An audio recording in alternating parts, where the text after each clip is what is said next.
please visit my website, programtokill.net. Go to plans and prices for even more exclusive information. You can also support me now on Patreon. Add me on TikTok. And leave a like and comment. Well, give me just a second. I'm going to do that to my camera, and then I'll send everybody over there once we get all this done. But I am literally on an international call with Patrick from Program to Kill, otherwise known as the Deliberate Stranger, and we're recording a podcast about a lot of topics that are near and dear to both of us. And we'll be discussing some cattle mutilation stuff. And Patrick was asking what I had related to the Atlanta child murders and some other things. So lots of interesting topics. And for those of you who don't know about Patrick's channel, definitely check it out. I'll put the link is on my homepage of my channel, but I'll link to it at the end of this video. So definitely check out that podcast. And Patrick has a lot of good material on serial killers and connections to the occult, and just a lot of stuff that dovetails with this audience and the material on this channel. So anyway, be sure to check it out. And again, thanks for supporting the channel, and also for supporting Patrick. Yes, Mitch, it's so great to hear from you. The last time was, I think, in 2022, 23 that we spoke. I think it was. I think it was. It's and I've got a different job than I had then, and I'm working freelance now because I don't know if it was my Epstein coverage or what that put me out of business, but there was a lot that went down, so I am now a free agent, and thankfully, I've got enough contract work to keep me and my family fed. So there's that. That's good. I'm happy to hear that. Also, your YouTube channel has been growing very well, right? Oh, it has, and it's kind of crazy because when I started out, I was really trying to be low key. I wasn't really trying to attract attention, and I wound up with more of it than I intended. So I'm still, the jury's not in yet on whether or not the attention is good or bad. But hey, I'll take it. To me, the cool thing is, and I'm sure you see the same thing with your audience, is it's shocking that there's this many people. I mean, good shocking, but shocking there's this many people that are engaged on these subjects. So I take that as a positive sign for humanity overall. Absolutely. I think it's also maybe because I started monetizing my channel 3 weeks ago. So I also hope to get more followers and get more in the algorithm of YouTube and more traffic, because they also have to sell advertisements and things like that. Yes. So maybe it's for the better. Yeah, if you're helping the lizard people make money, they will help you. Well, to a point. To a point, they'll help you. But yeah. No, I really hope that we can gather more traffic and more people will join the work, join the research, share more things. Definitely, and I don't know if I can't remember what video this was on. I did a week or two ago, but one of the things I brought up is that it's this citizens research that we're doing that is really radically changing a lot of things for everybody all over the world. It's people digging into this kind of stuff and saying, yeah, I'm not buying that story, and looking deeper. That's really forcing other people to have to give things attention that they wouldn't have before. So I think all in all, I think the best thing about this is like the cattle mutilation stuff. That's something I'm looking forward to jumping into here, because that's one of those topics that the more eyes and the more attention there is on that, the quicker we figure it out and connect the dots and shine light on it and expose it. Yeah, the great things is also with doing these podcasts. I did a podcast with Dana from Rotting Jewel, and I talked about a book that was banned from Robert Picton, Picton in his own words. And I just said out loud that I'm searching for that book because it's nowhere to be found. And like a week later, I received an email with a PDF file of the book. So it's truly incredible how people can reach out and help each other. Oh yeah, yeah, that's well, and at some point I would love to take I've got a bunch of these PDFs that I've been collecting of a lot of these obscure books and things.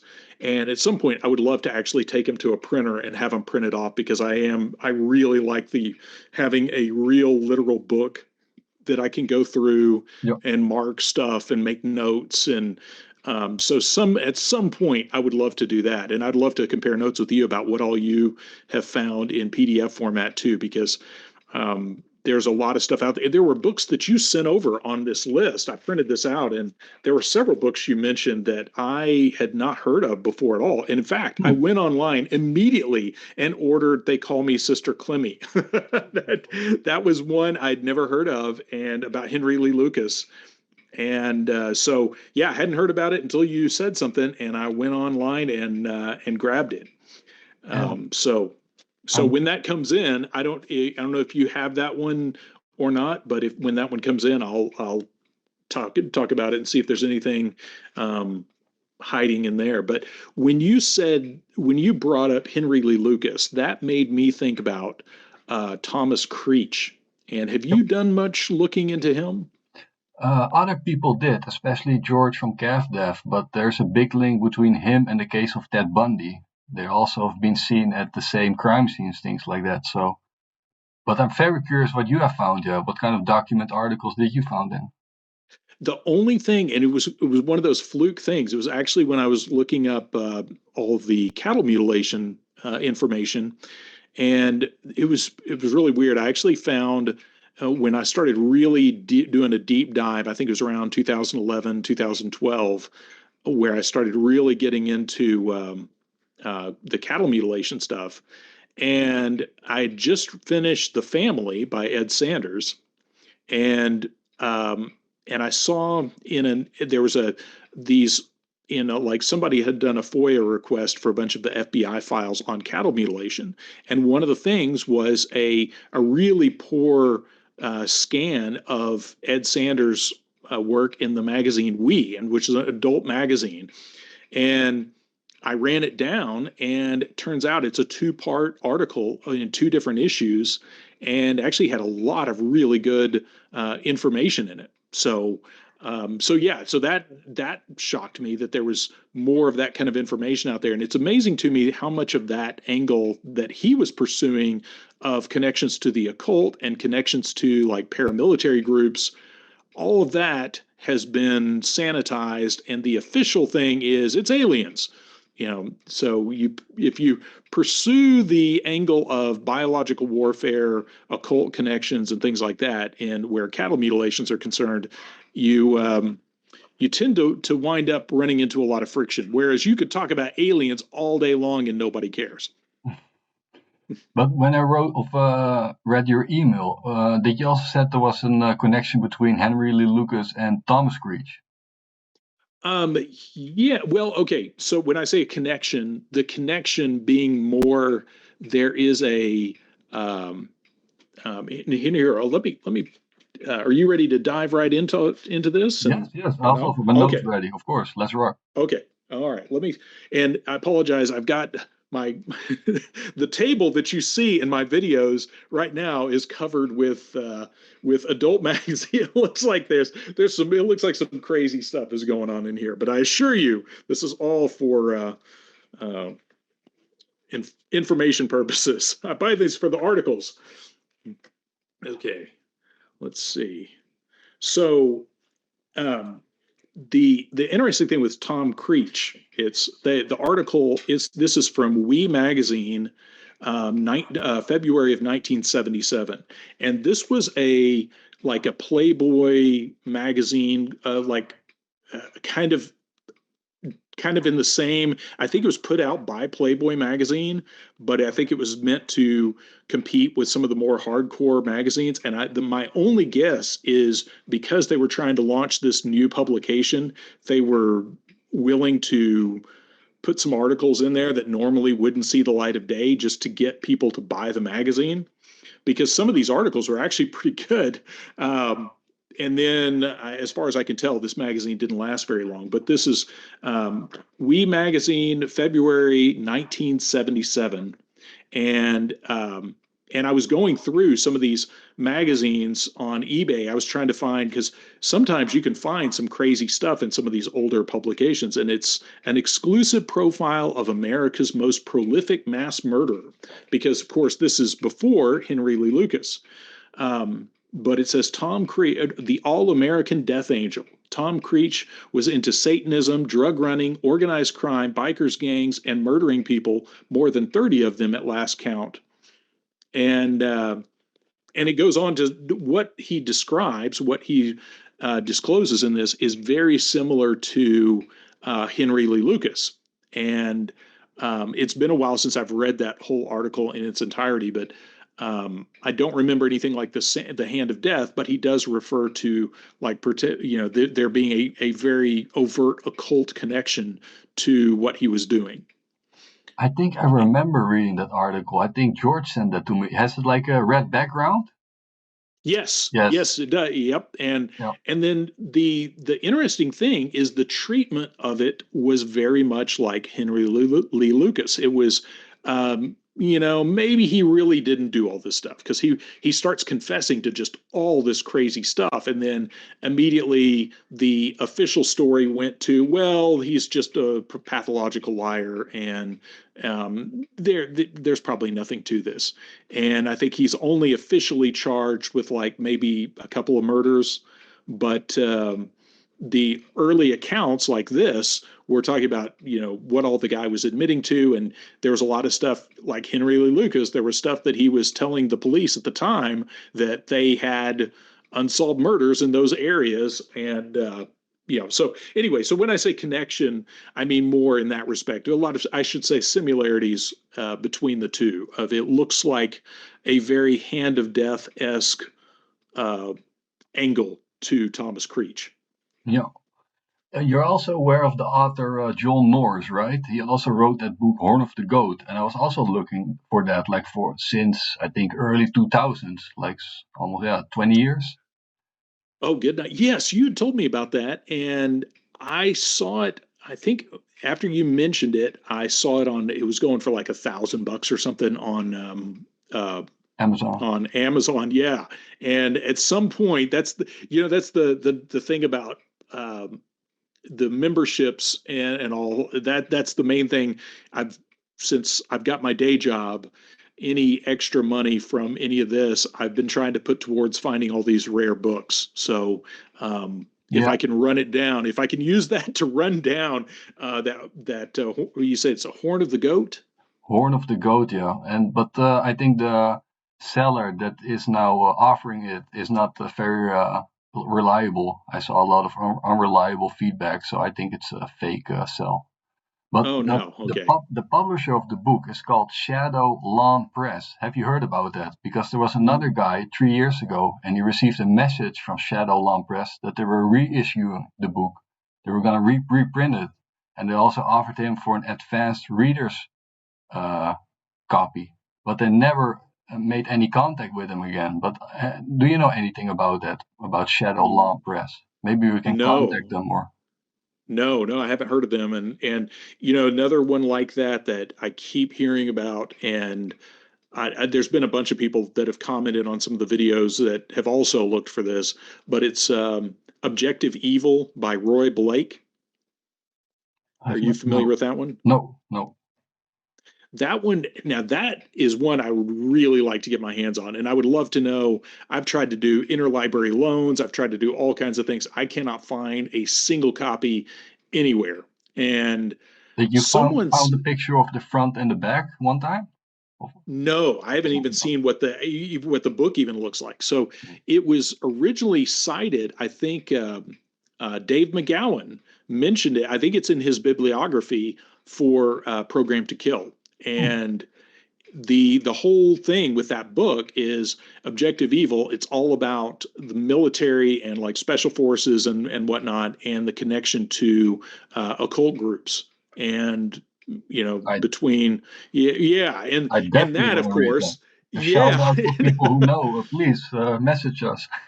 Yes, please, because at one point, I think it was on Dave McGowan's Facebook page, there was someone saying that they were in contact with Roy Blake, who I believe lives in Colorado. And I said, man, if you can contact him and we could get him to reprint it or something, I mean, we could do a GoFundMe page or something. I would love to have that book revived because it's apparently a lot of really good information, but effectively censored now. No, So it's on Amazon. Like there's an Amazon page for it. It has an ISBN, so it's not a unicorn. It does exist, but yeah, just good luck getting your hands on one. So yeah, a shout out to anybody out there who either has a copy or has contact with Roy Blake. I would love to figure something out there and get that book back out to people. speaking about unicorns, did you also had like a book of author Oberon Zell Ravenheart? Now, who's that? He's Who? like Wait. he's like that weird magician guy. He had like that unicorn, and he was associated with Leonard Lake on that ranch. Oh, yes. Oh, good night. Yeah. You know, it's funny. There's a fake magazine that I have that and actually like one of my kids' books, like a book that belongs to my kids, it's like a trivia book, has a picture of Leonard Lake with the goat where he made it have a horn. You know, he had that trick that he would do to make a goat look like a unicorn. Mm-hmm. But it's Leonard Lake with the goat, and it's in some kid's book, and it's like a trivia book, has nothing to do with Leonard Lake. And I showed my wife, I was like, that's Leonard Lake in there. Like this dude's in a kid's book with with his goat. That's creepy. And I wonder how that picture wound up, because it's this was obviously pre-internet. Nobody was just scouring the internet for weird pictures of goats. Like it's so they had to have had some connection to him or contact with him to get that picture. So yeah, That's I wish also weird. if I can find that book, I'll take a picture of that and put it online, because it when I saw that, I was like, man, that's crazy that somebody put that in there and unaware, or hopefully unaware, of what he was up to. There was also a picture of Charles Ng dressed as a ninja at a Society Creative Anarchism event, but it's totally scrubbed out of the internet. But I saw it between 2006 and 2008 on Google. Oh wow! It's also Okay. really weird. They're also into a lot of weird cults, a lot of weird events. Now, Charles Ng, is he still alive? I know He's he still was alive. Yeah. okay, because he was extradited. I think they do some deal with Canada that that he would be extradited back to the U.S. provided they didn't didn't give him the death penalty. Yeah, no, but they transferred him back to America, so he's incarcerated in America now. Yeah, that the whole thing with Leonard Lake, I think that was one of those moments. And you mentioned somebody, you said was talking about Dave McGowan. Are we at the 10-year mark? Has it been 10 years since he? Yes, unfortunately, 2015 he passed away. I was trying when I saw that in your email, it's like, wow, that's I don't know why, but I couldn't remember the exact what year that was, but yeah, because it was the same day as the Kennedy assassination, right? November 22nd, very weird. 2015. Very eerie. Yes, yeah, but yeah, I remember when I was reading Program to Kill, that was one of the things that when I got to like Leonard Lake, because a lot of those guys I had heard of, but Leonard Lake was one that I was like, how have I never heard about this guy? Like this happened during my formative years as a teenager. I'm like, this is like, how did I not ever hear about this guy? And then the whole thing with him popping a cyanide pill before he can even be really interrogated by the police. I mean, that's definitely not the behavior of a guy that's even a standard rank and file serial killer. They don't typically carry around cyanide pills to delete themselves conveniently before any questions are asked. Sounds like a Jason Bourne film. Yes, very much so. And then you got another one that's similar to that is and you probably know these guys' names better than I do, but the guy from Kansas City, Bob Berdella. Yes, And he had a similar thing where he did some interviews. He was awaiting trial, and didn't he die before he could be convicted? Yes, he did. He had the Yeah. heart problems, but they refused him to give the correct medication. Yeah. And then you have the toy box killer. You have the same kind of thing with him Yeah. too. Yeah. Yeah. Very conveniently, all those guys wind up having heart trouble just in time to make sure they never see the inside of a courtroom. Let me ask, did you also had a book called The Co-Ed Killer by author Margaret Cheney, one of the first books about the co-ed killer, Edmund Kemper in California, late 1970s? I do not, and I need to. The list you sent over earlier.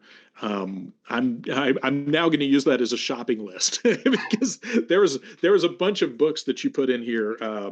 Because I don't have anything on Ed Gein. I mean, I might have something on Ed Gein that's part of a compilation book on just serial killers in general, but I don't have anything specifically about Ed Gein, and I Oh, don't have the co-ed killer. And then but I know I probably Edmund, got I have oh, something by Joel Norris, but not Horn of the Goat. but you had a copy of that book, Boys for Sale, right? So okay, so after you sent that over, let me see. The one I've got is I thought it was Boys for Sale, and maybe I do have Boys for Sale somewhere. And the one I was able to find is called Boy Prostitution in America for Love or Money by Robin Lloyd. I have not heard And about that one. okay, it's a I'm trying to think. This was referenced by and oh, so yeah, and now that we're getting getting into that, the guy that I so this is the guy I was telling you about when the Boys for Sale I'm sure you've seen the documentary where it's the have you seen the guy? It's just the three or four guys. In fact, I think Ed Sanders is one of the guys. Yes, I did. It's Um, like 3 hours long, right?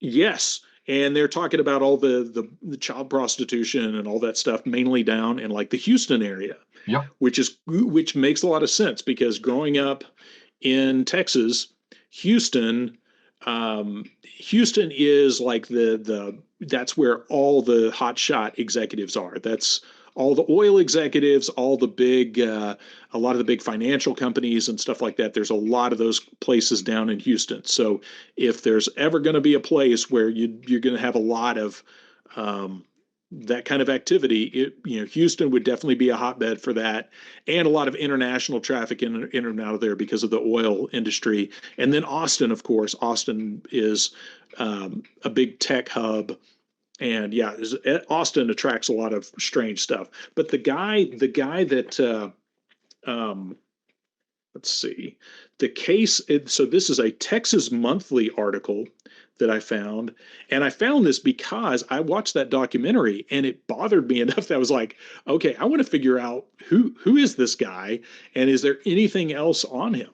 And just searching and high and low, I found this 1982 Texas Monthly magazine. It's from May of 1982, and it has an article about him called "The Case of the Campus Crusader," and it's Tom Philpott, and it's all about his. It says Tom Philpott was just your average radical professor until he got shot. And the whole thing is kind of like kind of riding the fence through the whole article of like, was this guy crazy and he just deleted himself, or was he genuinely onto something? But it kind of takes this aw shucks approach to, yeah, we'll probably never know. But they talk about the stuff that he had been investigating, and him even telling friends and family of, I think they're going to try to kill me. No, So yeah, no, I'm not familiar with that case or book. No. So yeah, so Tom Philpott, just look up Tom Philpott. And here's the other thing. Now, this is where I have to tread somewhat carefully. The author of this article in Texas Monthly, and I don't want to say her name. I mean, you can look it up in the deal, but I'm pretty sure the author is also the author of another, I think it was either a Texas Monthly or a Dallas Morning News article that was also trying to cast a lot of doubt on some of the ritual abuse cases that were happening in the early 90s. And the reason I find that interesting is I know this woman that wrote it, and through one of my old customers who has since passed away. And as far as I could tell, I think they were into the occult themselves. And when I saw that she was the author of a few different articles that were all devoted to, casting a lot of doubt on these particular types of cases like child prostitution and occult criminal activity and all that, that really caught my attention because, it makes the case that there are definitely some hired guns out there that come out specifically to shoot down these kinds of stories. Yeah. But yeah, Tom Philpott is the one to look up. And as far as I don't know that he ever published anything other than, he might have had some articles. I'd love to. It's Philpott spelt Philpott, and he was a professor down at I think UT Austin. Yeah. I will take a look at him, but at the moment I'm investigating the Finders cold case in Tallahassee, Florida. Oh yes, and okay. Actually, I found original broadcasting news segments. So we have at least 2 news segments never before seen. I've never seen it before on the internet, so I'm gonna make an interesting video. And also, I also found the stock footage of the congressional hearing on child pornography in 1977 with Guy Strait and Gerald Richards. Oh, good night. Oh man, I'd love to see that. That's there. That was, I was alive during that. Of course, I was only 4 years old in 77, but I remember a lot of, I remember overhearing a lot of the grown-ups around me talking about in the late 70s, a lot of problems with, underage sex work and things like that going on. And when there's a problem when as a kid you're overhearing the grown-ups talk about it. And I remember some of it traumatizing me, just overhearing some of the conversations and going, holy crap, what's going on. And yeah, that's so. And you mentioned Tim Tate. I only have those 2 books of Tim Tate's. I have the Child P book, I'll say, so we don't get this flagged. And I have the Children for the Devil book. And I don't know that I think he's got some other ones about civil liberties, or I think there was something else I saw on his author page on Amazon about, again, like, knowing your rights and all. There's something about civil liberties. But the two most critical works, relative to our space are those 2. And speaking of the Finders, before I forget, so I dug out this book, and I'm going to do a video on my channel about this, what I'm about to tell you too. So, so there's a book from the late 80s. And let me just see when it's called Satan Wants You by Arthur Lyons. Do you have that one?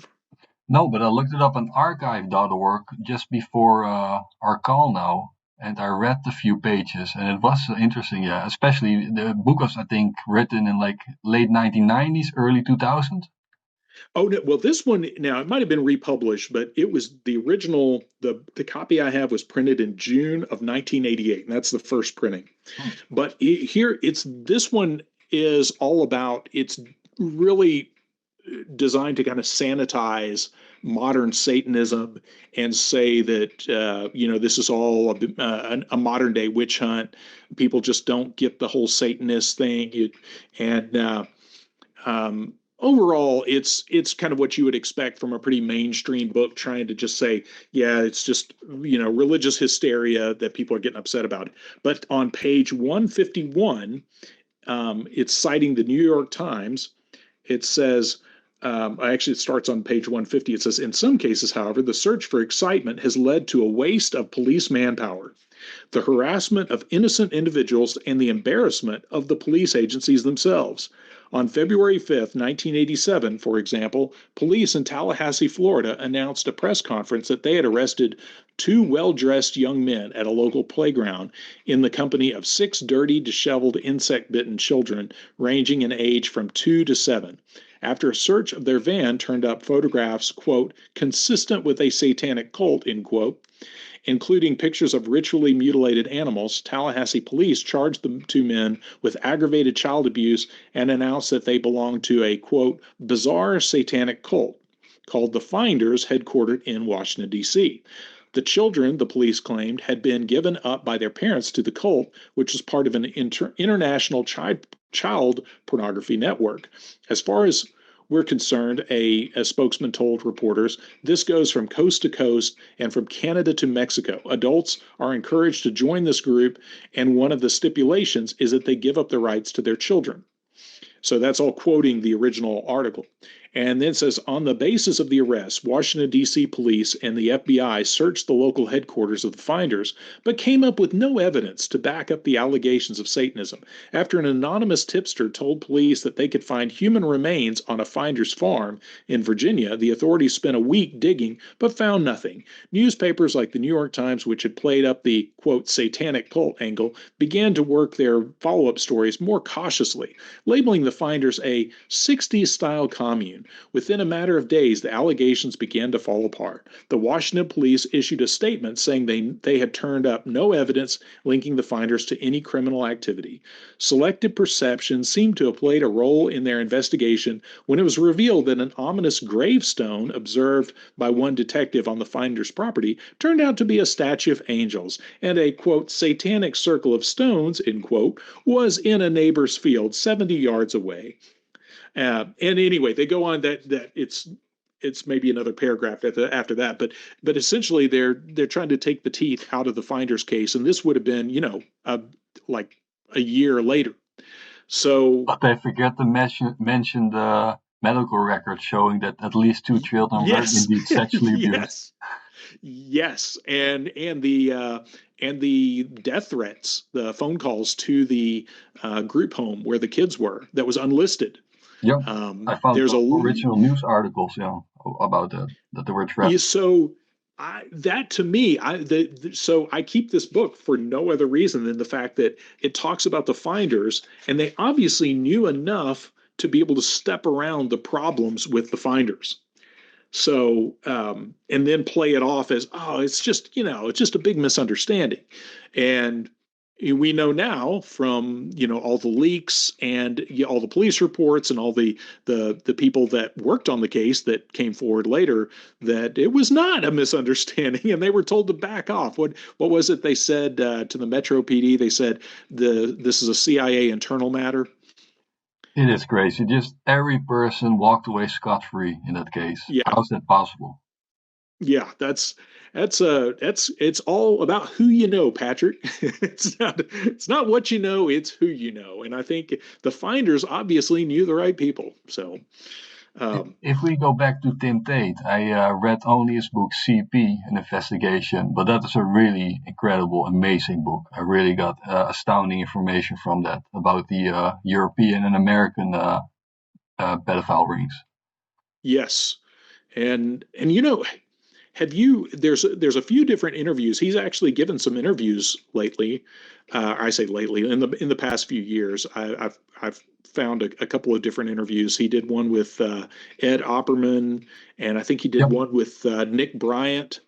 And it's kind of strange. The one he did with Nick Bryant is a little weird because he seems really reluctant to commit to some of the implications of his own research. And I don't know if it's one of those situations where, I get it. I've met some of the people that have been knee deep in this stuff, and when they get to a place where they're away from it, they really don't want to get back into it. So I get that to a point, but also it's like some of this stuff is really hard to ignore the implications. I mean, when you make a documentary like Conspiracy of Silence, like, how do you make that documentary and then just be like, well, just another day, I mean, you can't walk back from that. You can't come back from that and pretend you don't know that anymore. So Tim But Tate also made some excellent video productions. I also uploaded a few of them. One of them is called Defending the Children. Have you seen that? yes, yes, Defender of the and Children, Defender. now I'm not. Now, what I'm about to say. Let me preface this by saying, not throwing any shade on Tim Tate, but No. um, one thing that I've thought about a lot lately with things like conspiracy of silence, and I'm not saying this is the case at all, but do you remember back a few? I want to say it was released in. It got leaked on the internet. I want to say in like 2016, but I think it was called Our Little Secret or something, our an open secret or something. It was Yep. about Bryan Singer and Yep. and it turned out later that documentary had been used as a way to shut up the witnesses. And what they did, and I think it's important for people to know that this tactic is out there and this is used on a consistent basis, is they had the witnesses, you know, sign NDAs basically saying you're only going to tell your story to us for this documentary. And because otherwise, our documentary doesn't have any worth if you go around the block telling everybody what happened. So once they did that, it basically effectively gagged them so they weren't able to speak about their own cases under the threat of a lawsuit. And then the documentary just got sat on. Now, thankfully, it got leaked and it's out there, but it never got released in the way that the victims thought that it was going to be released. It never became this, it never got a wide release. It never got like Netflix or anything like that. I mean, and if you don't know about it, you're not going to know about it. It's not something that was ever advertised. It's only guys like us that hunted it down and checked that out. And that tactic has been used a few times, and it's very difficult to prove the motive of the people doing it. But that tactic of, hey, I'm going to make a documentary, or hey, I'm making this big expose, but in order for the information to be valuable, you guys all got to sign these releases saying that we own your story, so that we have exclusive rights. And then once the documentary is made, it sits on the shelf. I did not know that, but it is interesting, yeah, and very troubling to hear. Yeah. Well, and another example of that is, and again, this is rumor, conjecture, speculation on my part, and a lot of other people, not just me, but NIDS was an organization that was it was National Institute for Discovery Sciences, and back in the late 90s, NIDS went around, and it was run by Robert Bigelow. And Robert Bigelow, the guy from, I think, Budget Inn fame or something, and there's rumors that he has some very strange connections and all. But Robert Bigelow went around, he set up NIDS, and it was a private investigation group, allegedly for the purpose of investigating all these weird phenomenon like UFOs, cattle mutilation, Skinwalker Ranch, all that kind of stuff. And he hired some of the best guys, the leading researchers of the day. Gabe Valdez, the state police officer that had just retired from work in northern New Mexico. There's a brain an MD that specialized in like brain stuff, that like mad cow disease and all, up in, I think, from Washington State or some, I think Calm Kelleher was his name, but he got the top guys and put them to work on just finding all the information he could on like cattle mutilation and all these phenomenon that people were curious about. And once they got it all and they were all excited, like, hey, we finally have a big budget to go after this stuff and figure out what's actually going on. And I mainly know about this through all the cattle mutilation stuff. But once they got all this information and turned it over to NIDS proper, NIDS said, thank you. And that was it. And they said, wait, you're not going to do anything with this? And they're like, we'll see. And that was it. And they tiptoed off with all this. And these guys were all under NDAs that prevented them from speaking about the very stuff they had just been digging up for the last, 5-6 years. And and it upset a lot of people really bad because they felt betrayed they thought that finally we got a budget to actually research this stuff, and they did, but then all the research got hidden by NIDS.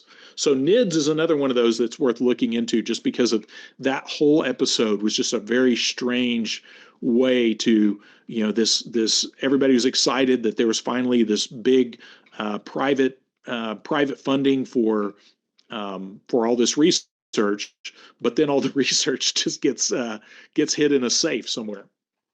I will check that out. Duly noted. Maybe it's now a good time that we switch to the cattle mutilations and maybe your articles. Yes. Okay. One second. I have to get my charger for my laptop. Give me 1 minute, yeah? Okay, yeah, no problem. I do want to say one more thing about the finders. If you might already have this, but a book that I dug out, it's not about the finders, but it has a really good section about the finders and some speculation about whether or not the finders is connected to the Monarch program. And it is The Medusa File by Craig Roberts. And this one is from... I also looked at from archive.org. It also looks very good, yeah. From 1997. And funny thing, Craig Roberts has actually commented on a couple of my videos, and I would love. So he's out there kicking around doing stuff still. I would love to get him on a podcast or something talking about, because he's a former cop from, I believe, like the Tulsa, Oklahoma area, and he mentions having some sources that were feeding him some of this information back when he published that.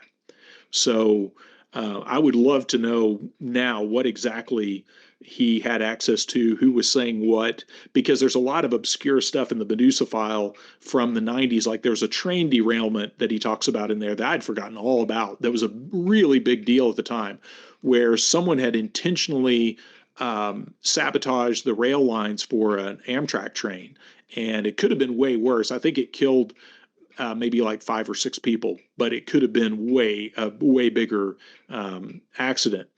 And I think to this day, I don't know that anyone has ever been caught for that, but it was a really strange thing. And he does some digging around in that on his Medusa Files. But that's just a compilation of a bunch of stuff. But yeah, it's definitely worth, for anybody listening, that you want to run down as much as you can about the finders. The Medusa File is a good one for some of that information.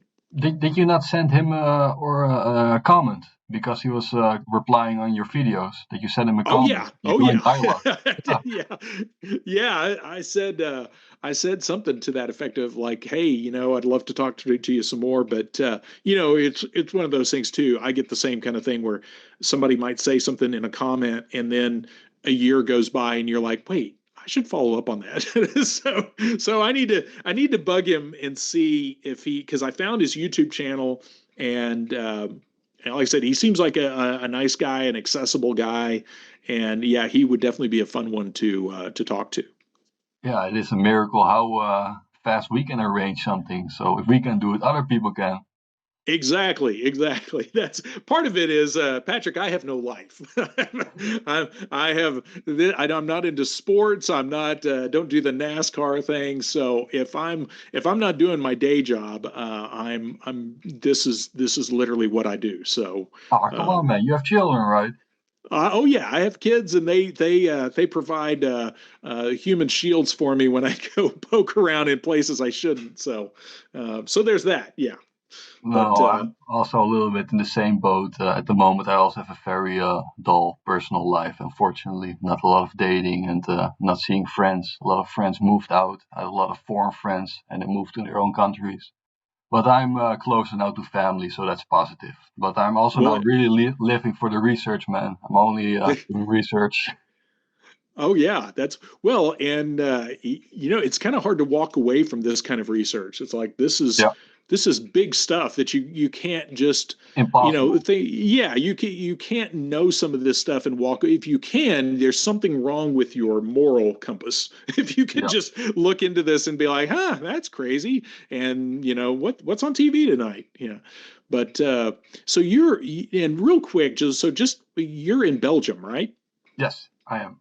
And so how much digging have you done about, and I know this is totally off topic, but into the Marc Dutroux case? Yes, of course, I did a lot of digging, a lot of speaking with other people, also some parents who were affiliated with law enforcement, with entities, going to the Image and Sound Institutes to see old archive video stock material. Yeah, what do you want to know? It was a cover-up. It was just a sick situation.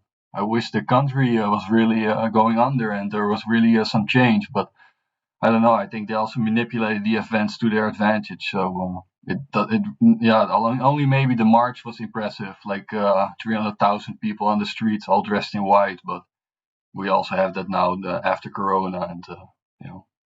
Yeah, that was another one when I read in Dave McGowan's book about the Marc Dutroux case. I was like, holy crap, how did this is another one of those things. It's like that. When I read about that, that was one of those books. Programmed to Kill was one of those that I would say every few pages I was like Googling Googling stuff, and it took probably 3 or 4 times longer to read than it should have, just because there was just so much information. I was like, surely not. Surely this can't be like that. Something that big didn't really happen, and I just totally missed it. But there it was. Yeah, the whole march and spraying down the fire department, spraying down the Parliament building or whatever, because of trying to clean up the corruption. And yeah, that's definitely an Epstein-esque kind of situation. I think there's not really any other way to see that than there was some very high level sadistic stuff going on. Yeah, I'm also looking now for original archive video material about the Franklin scandal with Larry King and Alan Baer, Paul Benassi, Alicia Owen. I really want to see the original news footage, but it's very hard to trace. But I'm looking for it, so maybe. Definitely. Well, and it's a shame. Unfortunately, what's the guy's name at that? I'm just blanked on his name that wrote the first book. John DeCamp? Yes, John DeCamp. Yes, and he passed away a few years ago. So, and Nick Bryant, I think, has done a good job of. I mean, Nick Bryant is a good example of somebody that was a pretty mainstream reporter and dipped their toe in that water and couldn't get it out. He's kind of stuck there now. And but I think his book is definitely an excellent book, follow up to the original Franklin scandal. But yeah, I would love to see some of that original news footage, because all of that was happening when I was in high school. And again, it's one of those things that now with information on the internet and all, you'd like to think that it would be harder to cover that up. But here we are now with all the Epstein stuff and all, and obviously you can cover it up and everybody will eventually just lose interest and move on. Yeah, it's crazy. I also, during my research, found a lot of stock footage about apparent childcare abuse cases. And they all have the same motive. They all say at the end it was a witch hunt. There was nothing wrong, and all the perpetrators were innocent. So it's a really screwed up scenario, screenplay that they play out the whole time. Yes, and have you read? It's everywhere. It's in my country. It's in Spain. It's in everywhere. Have you read Ross Cheat? I think I'm saying his name right. The witch hunt narrative. I have not. No. So he did a really good. He has a good book, and I've reviewed it, but I need to go back and reread it again. It was really good, but he goes through, some 30 years later or so, back to like the McMartin preschool case and all that, and wanted to see, okay, how much truth is there to this whole idea that this is all a witch hunt, and was able to get some of the victims to speak to him, and yeah, lo and behold, no, it wasn't a witch hunt. There was actually, and went back to a lot of the original court records, and his whole book is a massive thesis on that, of basically just disassembling that whole idea of what you described, that whole idea that it's all just a witch hunt and it's all just this thing that, crazy mass hysteria. So that's a good one to read, a good rebuttal to that approach that people have, that all the daycare cases were all just made up. And that's one of the reasons I have a lot of these original. Went back when I started really digging into this, and thankfully I had about 10 years with my business in Dallas where I did really well, and all my extra money went into books and periodicals, and I have stacks of magazines and all kinds of stuff. And I went back and found, like here on my table right now, I have Texas Monthly from April of 1994, and I believe this is one of the magazines that has an article about the daycare case in Austin. And I think I'm trying to think of the name of it. It was the Kellers, I think was their last name. That one is an interesting one, because in that article, I haven't found any books that just focus on that. But Randy Noblitt, who wrote Cult and Ritual Abuse, he was an expert witness on that for the victims on that case. And one of the things that he talks about, and this is definitely one to run down oh, there's my clock. So one of the things that he pointed out in his book, and you might be able, you're like the man for running down original footage. So if you could find this, I would be really interested if you could run down this footage. But it's can you speak out some keywords so I can check it out? Some keywords? Can you say it out loud? Yeah. Hold on just a second. I'm gonna pull up this article here. But what he said in his Cult and Ritual Abuse book was, he said one of the defendants, one of the guys that was being accused, was doing these hand signals in court. And there were these weird hand signals that he was doing across the courtroom. And probably Masonic. Yeah, and there was, and the interesting thing with Randy Noblitt, and he never says what these signals are, and I get it, he's trying to protect it, so if he sees it, again, it's not tainted. But hold on, let me find. I apologize for the flipping around. This is the magical thing about editing. So okay, let's see here. You probably flashed the sign of distress. Oh yeah. It's funny. I've had 2 different Masons that outed themselves when I made a joke about the Masons, because I was repeating the Masonic call for help. The is there no help for a widow's son? And I've had 2 different Masons out themselves when I said that, because I was just being goofy. I was like, is there no help for a widow's son? And both times I was saying that in the presence of a Mason, both of them outed themselves. So if you want to have some fun, just throw that out at parties. Okay.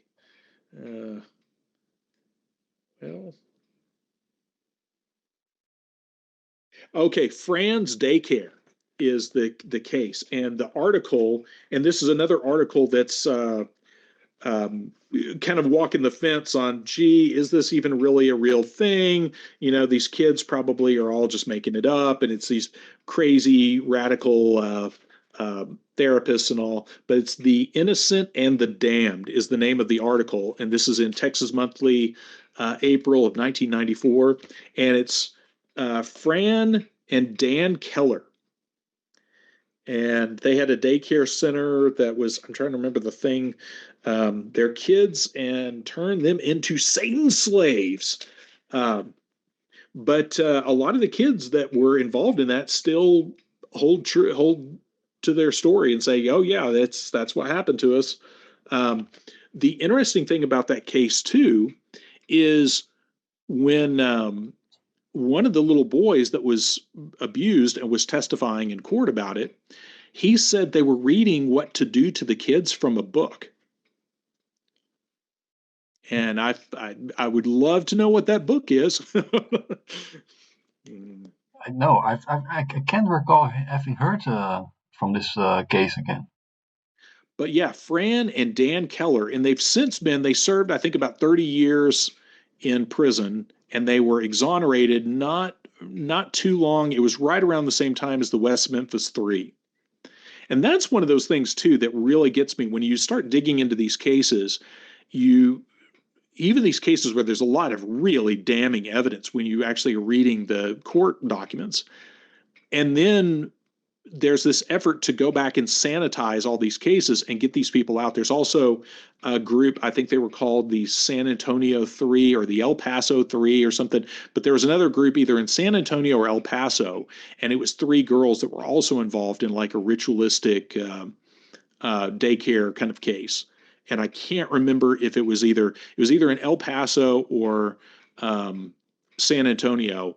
And, you know, El Paso, both El Paso and San Antonio have a lot of weird stories about tunnels and weird occult activity and that sort of thing. But it's just, that's something I'd love to figure out what exactly,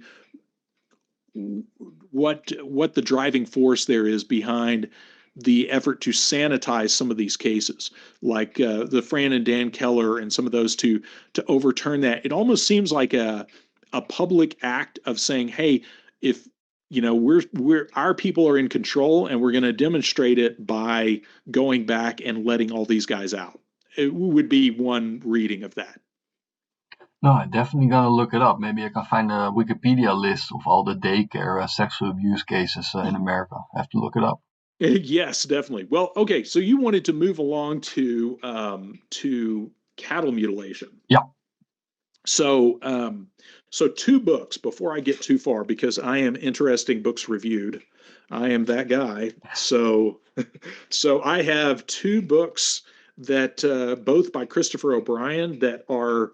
I actually have several. I have actually a lot of books on cattle mutilation, but some of them are incredibly difficult to find. The three that are worth getting that aren't too terribly expensive and hard to get is Mute Evidence. That's actually a debunking book. It came out in like 1983, and I think it's about 500 pages long. But it's Mute Evidence, and it's by I forget the author's name, but if you look up Mute Evidence, you'll find it. And you can pick it up on the cheap on Amazon. But the funny thing about that is, in its effort to debunk, it also has a lot of really good information. So if you're willing to put it through a strainer and use it as a jumping off point for a lot of other stuff, because obviously these guys never expected the internet. So there's a lot of stuff they say and they kind of laugh off that now we know has much greater implications than they did at the time. And a good example is there's a part in that where they're talking about these locals in Arkansas, in northern Arkansas, were reporting a lot of weird cattle mutilations and deaths and stuff like that, and a lot of occult activity. And they looked around in that area too, and they were able to find a ritual like altar on the property of a millionaire in northern Arkansas by the name of Sam Walton. And they kind of play it off like, yeah, silly, isn't that crazy? And they basically just say, yeah, it was all just, probably somebody just messing with the Christians, and leave it at that. Well, Sam Walton, we now know, is the founder of Walmart, which is, of course, a massive retail bordering on monopoly here in the United States. And we know that Sam Walton was in military intelligence. And he has a massive, or he's dead now, but his family and Walmart, the corporation, have a massive bunker that I've had featured on my channel before, up in right across just north of the Arkansas-Missouri border. So yeah, so it's like, yeah, this random millionaire named Sam Walton just happens to also be having a ritual altar and mutilated cows showing up around his property in the 70s and early 80s. That's crazy, man. I never expected that. So yeah, so things like that. Just know when you get mute evidence, there's a lot of they have this really annoying tone they take throughout the whole book of they're interviewing people and kind of making fun of them at the same time, and that it's very much John Ronson-esque, where they'll get someone talking to them, and then as they're quoting them back in the book, they're also inserting their own oh, this guy's crazy, he believes in X, Y, or Z, and then that's stupid. And it's that just very amateurish, very childish critique of some of the stuff of like, can you believe this guy actually believes this? But like I said, that information now, some 40 years later, you can use that as there's actually a lot of good information, a lot of names, dates, places, and a lot of the stuff that they're putting in there to just shrug it off and make fun of it.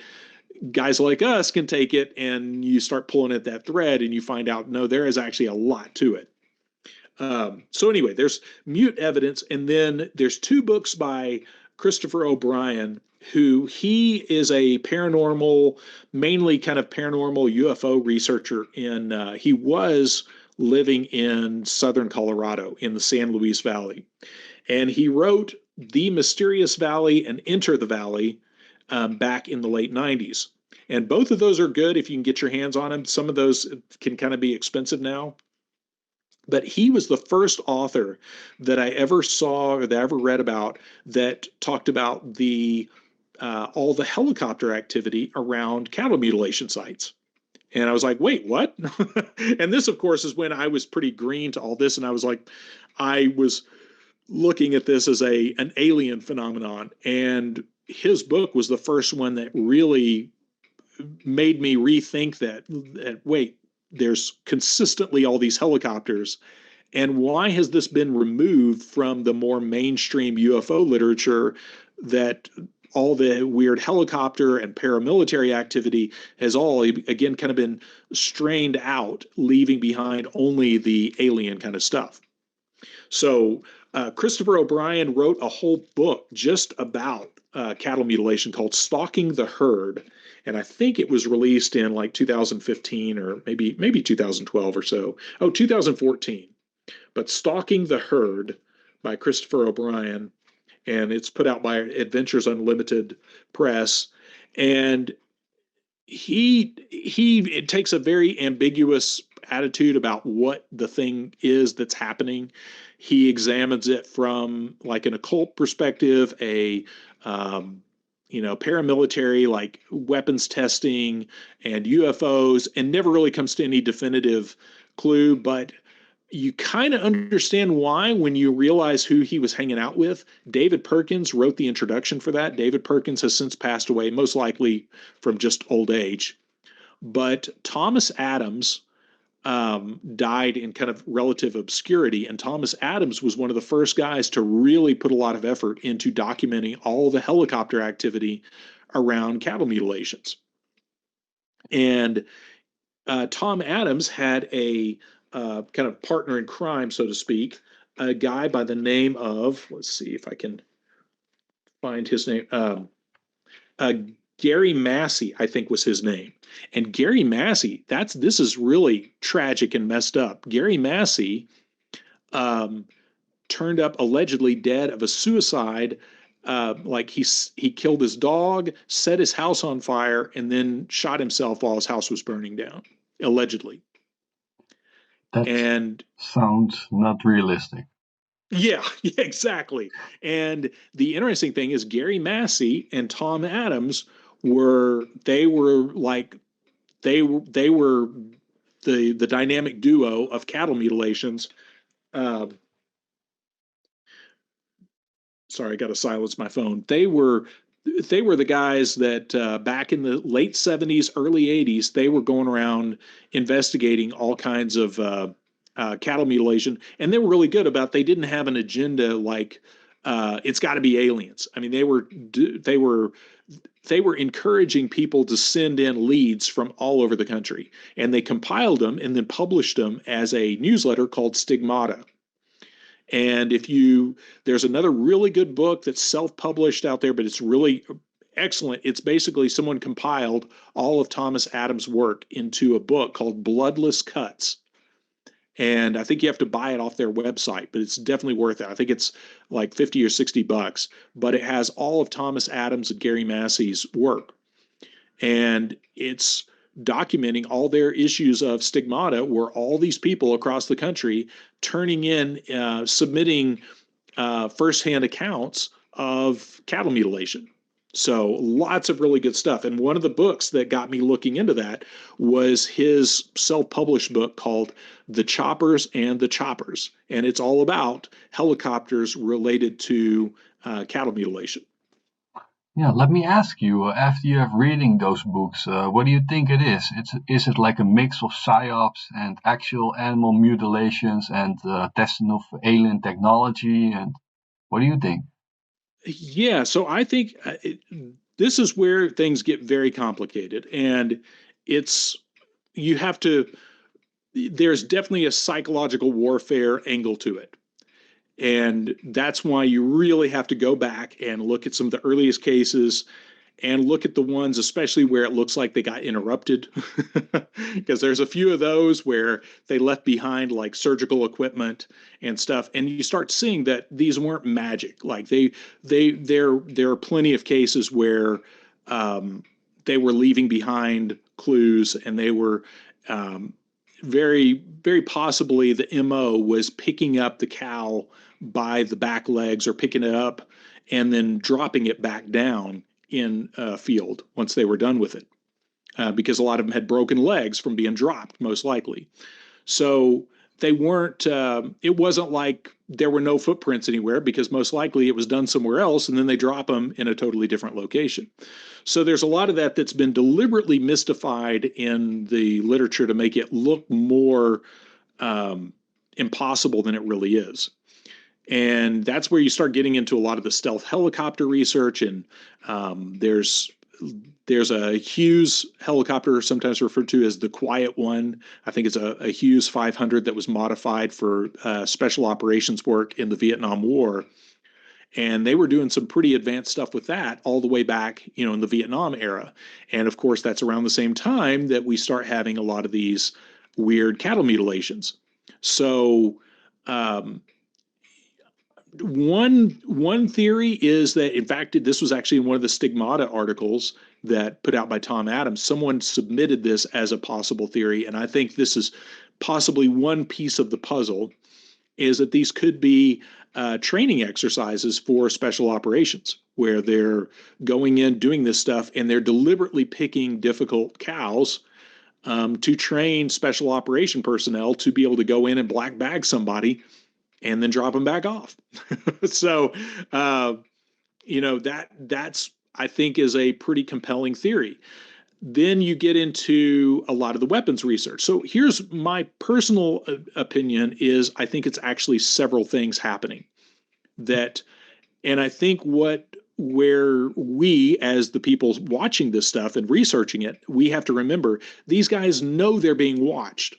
And once you realize they know they're being watched, then you realize they're putting on a show. Like, some of this involves a literal light show to confuse the people who may or may not even see this happening, where they might be deliberately doing a light show in a different area to distract from what they're doing in another area.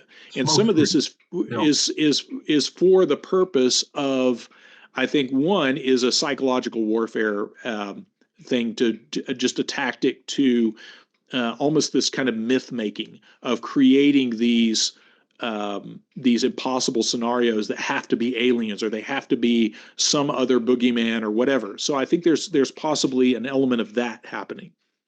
But then I think the actual more prosaic, like, what are they actually doing? I think there's also an effort to test some of these cows for the spread of radiation. Because you look at that timeline, and the gas buggy that was the Project Gas Buggy, was an underground nuclear detonation in northern New Mexico in, I believe, 1967. And I actually have an acquaintance whose dad worked on that and actually sent me a picture of his badge, and that's actually featured on the banner of my YouTube page. But his dad actually was in the Air Force and providing security for the nuclear explosion they did and the nuclear shot in 1967.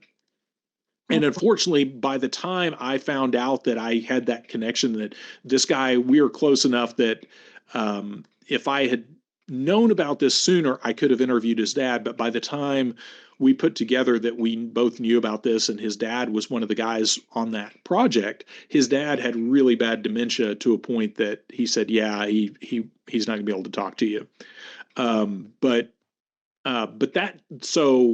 the Gas Buggy project happened in, that was the whole, the official explanation of Gas Buggy was that it was designed to free up, kind of like fracking today. It was supposedly for the purpose of freeing up natural gas deposits and making those, freeing that up and making it easier to harvest that natural gas from underground. And then the official story is they did it, it worked, but the problem was the natural gas was radioactive, which, oh shucks, we messed it up and we can't do it. Now, that's the official story. When you start getting into some of the other Rand Corporation documents and all the other crazy stuff going on at the same time, you start to see around that same period, there was also there were also proposals for using nuclear weapons or nuclear charges to excavate massive spherical cavities underground.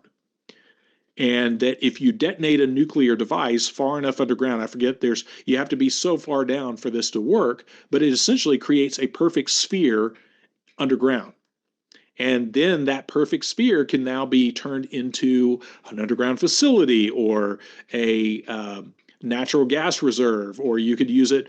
And I've since talked to a couple of people who have told me that that was actually done secretly to create massive, basically tanks for petroleum under major cities as strategic reserves.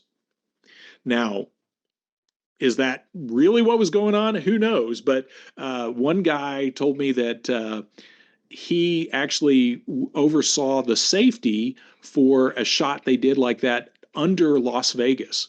And they had all of their equipment, everything set up in a hotel in Vegas to monitor this detonation directly under Las Vegas. And he thought it was hilarious that the next day their detonation under Vegas was reported as an earthquake.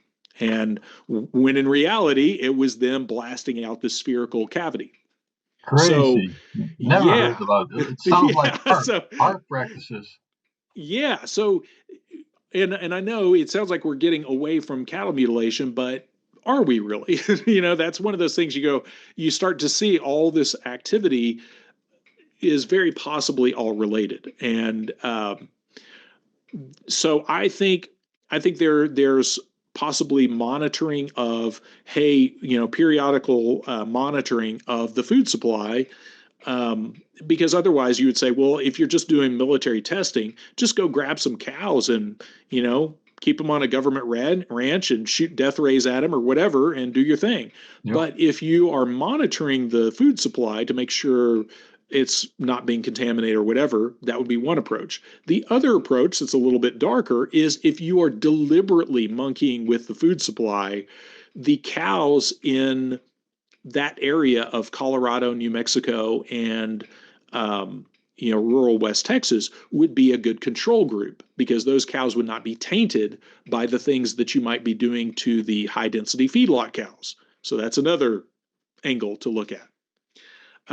Because all of the stuff that's being removed from the cows was like the cheeks, the udders, all the things for, like, if they're eating grass and then feeding calves from what they're processing, then those would all be the target organs you would go after. For if a cow's out there eating contaminated grass, he's going to pass it through, and the calf is going to get it by way of the udder.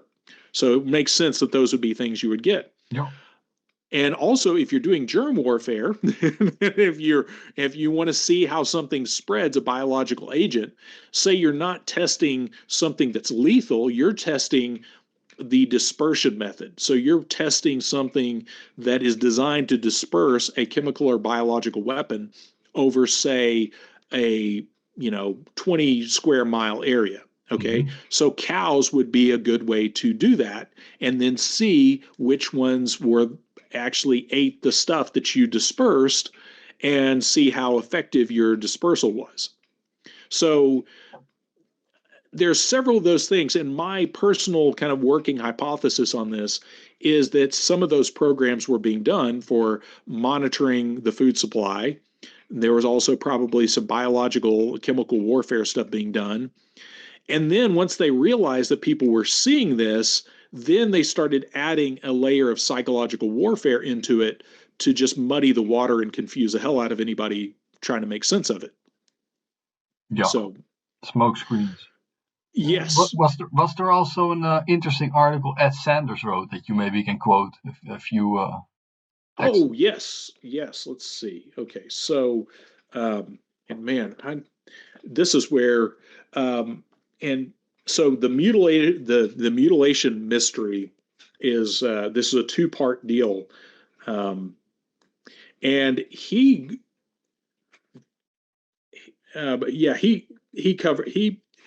actually traced, and I'm going to have to cite because I don't want to keep you just while I'm flipping through all this stuff. But actually, let me see on the second part, because I think the second one I actually read it on my YouTube channel a while back about there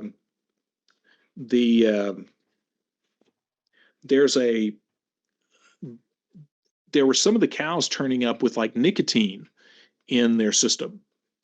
And there's a lot of weird stuff that was different, like botulism and stuff that were showing up in some of these cows that were mutilated, that pointed towards there being some kind of biological warfare effort. But let me see. I want to. At one point, I had this out for one of the videos I did, and unfortunately, I don't have it marked in here, but there was one of the cows that they found nicotine, which nicotine has since, during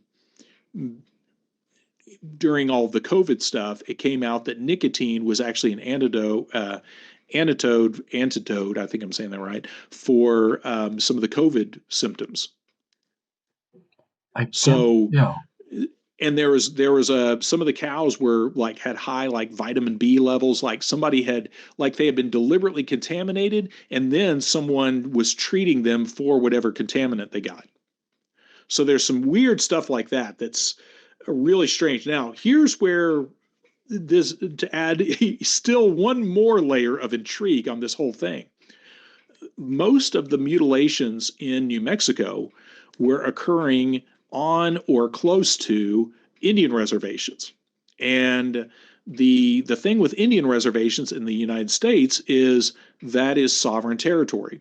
So what that does is that allows you to do things that are it's a weird loophole for international treaties. So for example, if you say you're the United States, and you and the Soviet Union have signed a treaty saying you will not test or develop chemical, biological warfare, or whatever. Well, Indian land is exempt from that because it's considered outside of the official umbrella of the United States government. And the Danny Casolaro thing, that was what he was looking into, was the whole octopus thing was related to the Cabazon tribe out in California, and using tribal land as a place to manufacture and develop exotic weapons that were banned under treaties signed by the United States. So if you have somebody like Raytheon or whatever major aerospace company or whoever, and I'm just saying that as an example, not accusing Raytheon of anything. But if you are one of those companies, you could set up a laboratory on, and I think there's one that has been connected to that called Stormont Laboratories. And allegedly, they might have been involved in some of that weird cattle stuff that was going on around Dulce, New Mexico, in the 70s and 80s.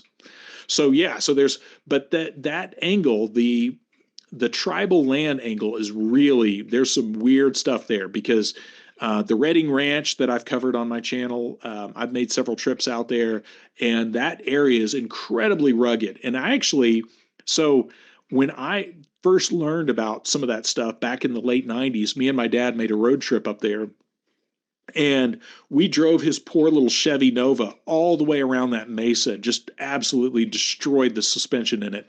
But when we were on the north side of the mesa, where allegedly this secret base is, right about the time we were passing this ranch, and I remember telling my dad, I'm like, hey, that ranch looks like it has guard towers on it. And not long after I had said that, my dad's like, oh, somebody's behind us. And we look back, and there's a pickup truck, a plain white, like F-150 with a light bar, like red and blue lights on the top and flashing. And we're on a 1-lane dirt road. And I'm like, oh, crap. Okay. I'm thinking like tribal police is coming after us or something. But we can't pull over because it's like 1-lane road, and on one side of us is a mountain and the other side is a ditch, and there's nowhere to go. Well, we go around a bend and we look back and they're gone. And at the time, I didn't really, the Redding Ranch, I realize now we were right by the Redding Ranch, and probably when it was active. And my best guess is we were being politely encouraged to keep moving. So, and because there's absolutely no reason those guys would follow us and then just stop, unless it was like, yeah, move on along, guys. But that area, that was where it was reported there was a lot of like silent helicopters taking off and landing. There was a lot of Delta Force training in that area, a lot of really strange stuff connected to Fort Carson, Colorado.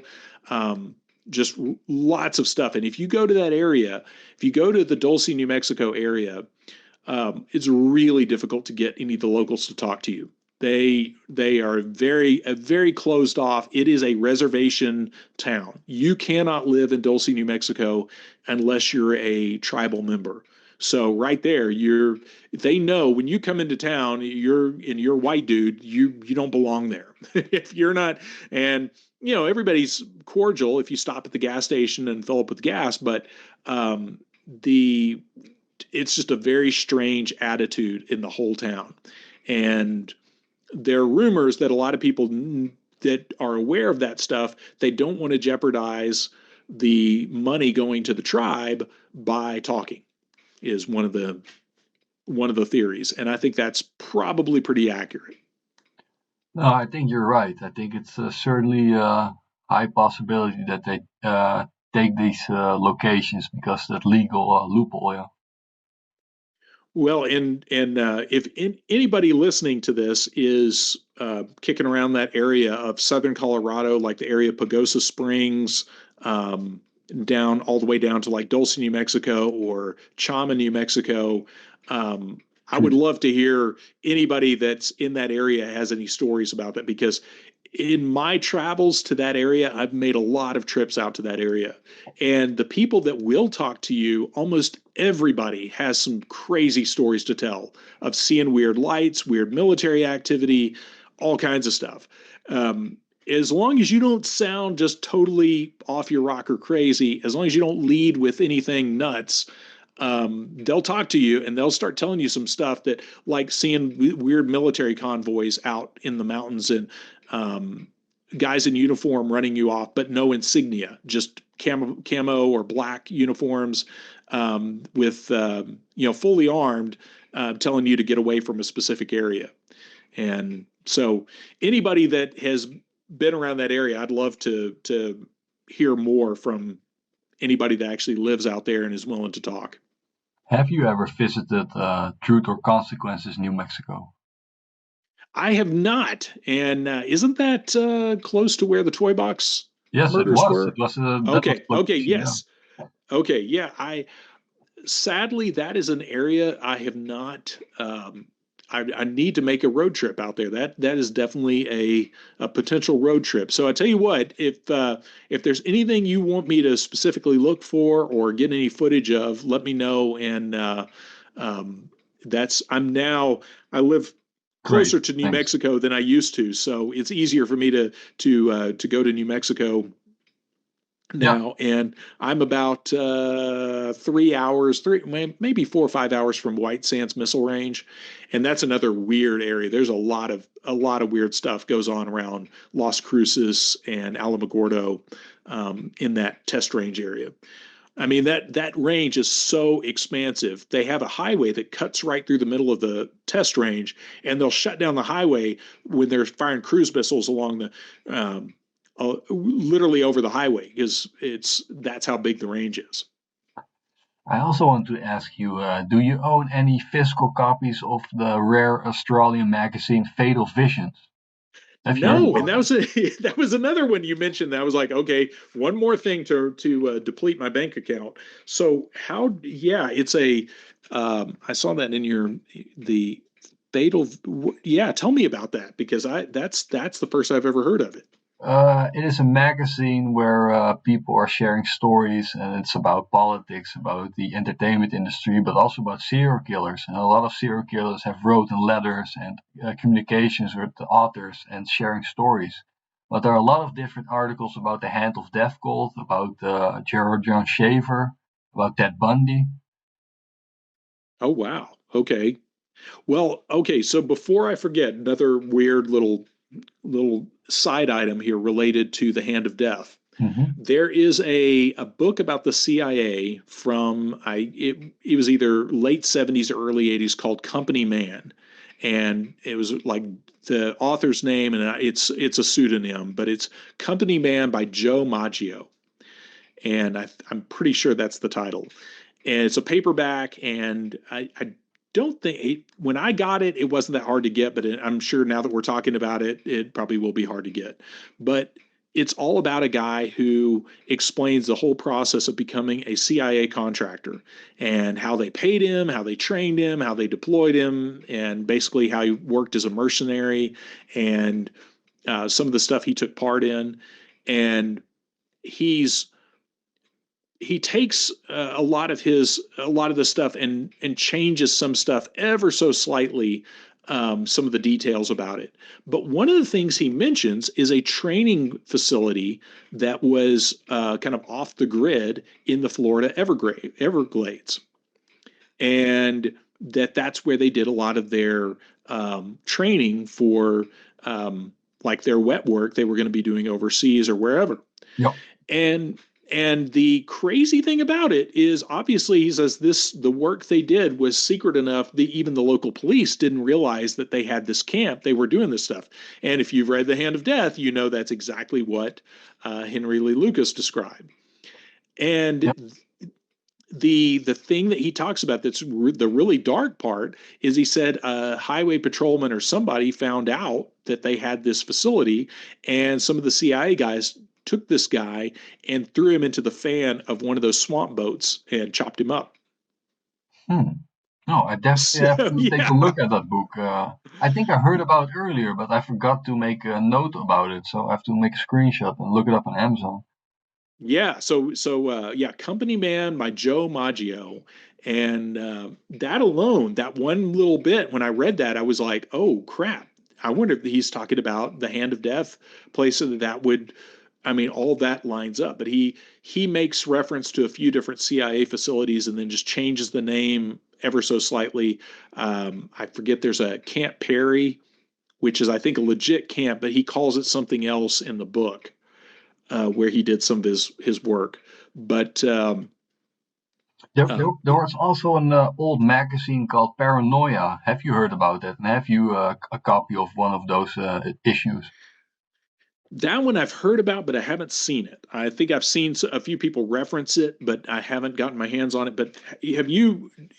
Are there copies of that, the Fatal Visions magazine? Is that one you can find on, like, Amazon or anything? Or Oh yeah, you can find it, yeah, but they're they're not cheap, so it's the Okay. downside. Yeah. Also with the Conspiria magazines, but the Fatal Visions, I think, have very valuable information. So Oh, I bet. Yeah, if that's especially related to the film industry, because that's one thing. There's yeah, the film industry. It's going to be interesting to see what happens. I was last time we talked. That was when I was still had my shop and I was supplying a lot of materials to the film industry, and now I am out of that. So I could, not that I really had any kind of gag on me. I could easily speak about that stuff, but I had to kind of step around some of my customer connections. But um, the film industry is definitely going to is going to change radically now with AI and all the kind of stuff that's coming out with that. So it's going to be interesting to see who comes forward willing to talk about some of the crazy stuff, because a lot of these people are just they're done with them now. Like there's a lot of jobs in film that just don't exist anymore because the technology's changing. yeah, for me it's very disturbing, very not really a nice future to look at. I really enjoy old movies and normal filmmaking with people and not with AI. Yeah, well, oh, and before I forget, so also on the cattle mutilation angle, Mhm. for your viewers, anybody, some of you younger kids listening to this, you might you probably never heard of this, but there is a really good movie that is almost exactly, it's basically the distilled version of the Ed Sanders articles in the We magazine. It's called Endangered Species, and came out in 1982, and it was a really dark movie. So it kind of got overshadowed by, it was the same summer as E.T. and E.T. E.T.'s friendly alien, and Endangered Species is all about cattle mutilation and political intrigue and all this kind of stuff. But definitely worth checking out if you want to look into that, because whoever wrote that movie obviously borrowed liberally from Ed Sanders' research, because there's several things that are almost exactly stuff he talks about in both these articles. Interesting. I will put that movie in my watch list. I will Oh check yeah, it out and download it. yeah, you'll get a kick out of it. You can actually I know a while back the whole thing was free on YouTube. But it's an all-star cast. Has Robert Urich, oh, I'm trying to think of the I think it's the one of the leads from I forget the lady's name that was in Poltergeist, and so yeah, but it's yeah big. Had a lot of big names in it, but I think it was just the subject matter was too dark, and I think it was one of those that also. I think there was a lot of people that didn't really want that angle being pushed. So I won't spoil it out there, spoil it for you, but it's definitely worth checking out. Okay, great. I very much enjoyed this conversation. I can hope that we can do this again. Are there some of the book tips that you want to give? Some final suggestions or advices? Yeah, well, if it so definitely when you post this, hopefully people will use this video. If you got any leads for any of the cattle mutilation stuff, if you know any stuff about that, I'd love to hear if there's any other books I've missed. I've tried to run down just about every book on cattle mutilation that I can find, and I have a pretty extensive library. But those of you that are looking to get into digging into it, "Stalking the Herd" by Christopher O'Brien is a good one to get. "Secrets of the Mysterious Valley," it could the editing on it is absolutely atrocious, but that's a pretty good compilation book, really, of both Enter the Valley and The Mysterious Valley by Christopher O'Brien, that he republished the material kind of blended together. So both of those are good kind of starter books on cattle mutilation that'll get you a good idea of what you're stepping into there. And then, of course, there's mute evidence. Just know that you're it's a debunking book, and like I said, now the debunking does not hold up, which makes it that much more amusing to read 40 years later. What was that book that you were looking for that McGowan had in his last chapters? Objecting Evil, what was it? From which author? Yes, Objective Evil by Roy Blake. And I want to say it was published like around 95, 96, somewhere in there. And someone through my channel I've had a couple of different people email me scans of an article in like some kind of Patriot magazine, that was an interview with Roy Blake about the book, or kind of a review about the book. But yeah, that's one I would love to find, because yeah, usually even with some of these really obscure books, you could do an interlibrary loan. You might have to wait a few weeks for them to get it in, but yeah, that's but even that one, there's like no copy of it anywhere. Final question. Approximately how many books do you own? I don't even know that. I think when I was moving, I had to pack them all up, and I hate myself for this, but I got rid of probably a couple of hundred of them, because I would say when I moved, I probably had close to 2,500. And I kind of thinned out the herd, so to speak, no pun intended, just because there were some that I was like, that were just debunking books or stuff that I had more as a reference. I'm like, I'm never going to read that again, and took that over to Half Price Books. The only one that I really kicked myself for getting rid of is Evidence of Love. That's about the axe murder in the Dallas area back when I was a kid. Look up that one, Evidence of Love, and I've got a review on it somewhere too. But that's a weird one. But anyway, so yeah, so you asked one question, I've given you telling you how to build a watch after you asked what time it was. So I'm thinking I probably have close to 3,000 books now, but I really don't know. I still haven't unpacked all my books after moving, because I still don't have enough shelf space. And then, we have conversations like this, and then I order 3 or 4 more books. So yeah. Okay. I told my kids that when I die, these books had better not turn up at half price books, or I will haunt them, and I will do whatever thing is possible from beyond the grave, if that's available to me, because it's like y'all treat this as the gold mine that I've worked so hard to put together for you. Like, at least get a good market value for it. But yeah, I have a lot of books, and if nothing else, I've thought about at some point maybe donating it to a research library, setting up, maybe establishing some kind of research library, because there is so much of this stuff that I've accumulated that I'm like, man, it would be sad if this just wound up in a used bookstore. Are your children also voracious readers? Somewhat. They all read to varying degrees, and my youngest, she is, I think, gets a little freaked out sometimes about some of the material that we talk about.